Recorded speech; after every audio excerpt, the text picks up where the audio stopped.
following an Israeli airstrike. And let me take you to the live pictures from Gaza City this morning, just after 9 o'clock there. With me in the studio is Saeed Shehata from BBC Arabic. So once again, Saeed, last night we saw demonstrations and protests in Israel from the families and relatives of the hostages.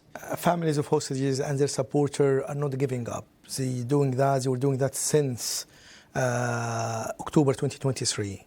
Week in, week out, every week they go for demonstration in Tel Aviv and other places to put pressure on Mr. Netanyahu to have a deal with Hamas and release all the hostages, the dead and living ones who are reported to be 50.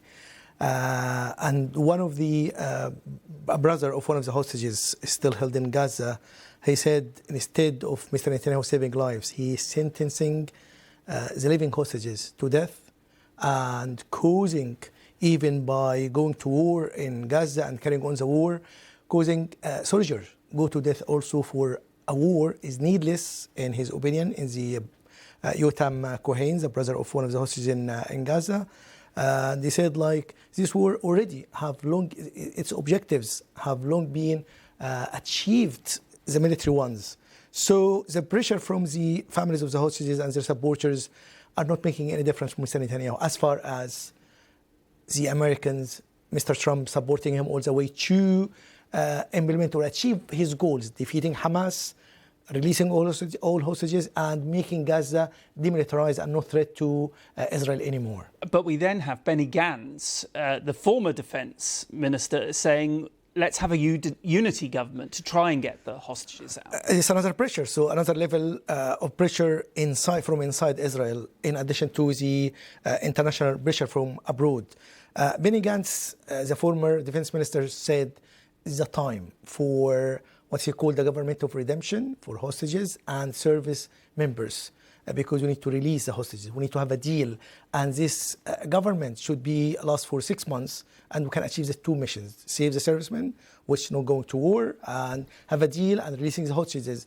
But immediately after that, the Israeli National Security Minister Itamar Ben-Gvir said Ben Gantz is not in government, and people who choose the right-wing policies, which in his opinion, Ben-Gvir's opinion, will not accept what he called a surrender deal with Hamas. So he casts doubts on any potential deal with Hamas. So the war on Gaza City, the plan to seize Gaza City, is ongoing according to this statement from Ben-Gvir and Mr. Netanyahu. You mentioned Gaza City. Do we have any idea the time frame on that assault? And we know that on Friday it was confirmed that there's famine in Gaza City.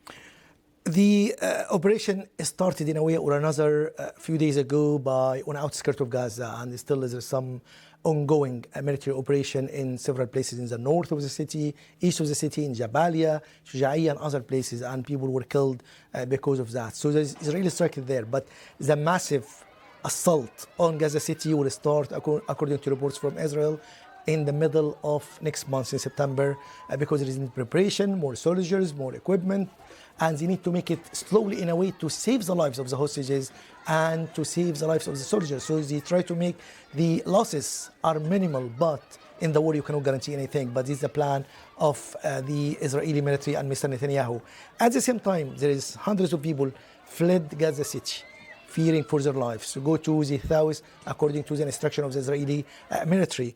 But others insisting to be there because mobility issues.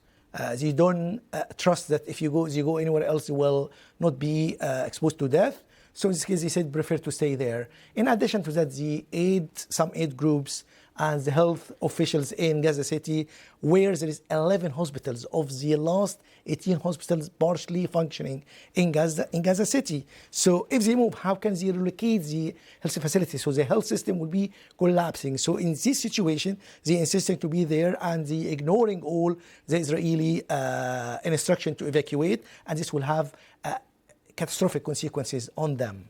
Is there any chance of any ceasefire talks going on in the near future?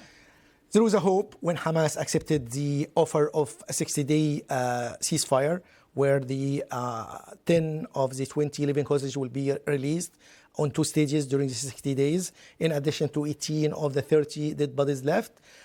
but Israel and Mr. Netanyahu, the Israeli Prime Minister, refused that and said we need to release all hostages at once at the conditions of the Israel, which will not be acceptable by Hamas, because the condition is defeating Hamas. How can you defeat someone at the same time you want to negotiate with this entity you want to destroy and to release the hostages? And the hostages is the strongest card on the hands of Hamas, and Hamas will not easily giving up, and the Hamas fighters still there underground, because according to a joint investigation by The Guardian and other two media outlets, said about 83 of the people killed in Gaza till May of this year was civilians. So the Hamas fighter underground, they go from time to time to target, some Israeli tanks or Israeli soldiers, they die, but the number of them is less than 10,000 of Hamas were killed so far, and they have more underground. So Hamas will not accept this offer from Israeli